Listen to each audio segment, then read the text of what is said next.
এই ৰাস্তাটোদি আহি থকা এজন বয়সস্থ মানুহ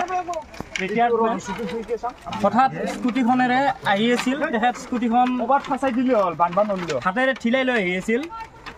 দলংখনৰ অৱস্থা, ৰাস্তাৰ অৱস্থাৰ কাৰণে তেখেতে পানীত পৰি যাব লগা হ'ল। প্ৰথমপিহে তেখেতক আমি পানীৰ পৰা উঠাই ৰক্ষা কৰোঁ, কিন্তু এতিয়ালৈকে এই স্কুটিখন পানীৰ তলত, মেটেকাৰ তলত ডুব গৈ আছে। ইয়াতে ডুব মাৰিও তুলিব পৰা নাই। এতিয়ালৈকে কোনেও এই গাড়ীখন ক'ত আছে তাৰ হেৰিটো পোৱা নাই।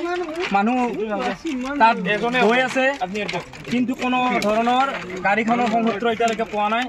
আৰু আজিলৈকে আমি প্ৰশাসনক, DC বাইদেউ, যিমান ডিপাৰ্টমেণ্ট আছে, এই দলংখনৰ কাৰণে বহুত আঁতৰ কৰিলোঁ, কিন্তু আজিলৈকে কোনো এটা ভাল ফল নাপালোঁ।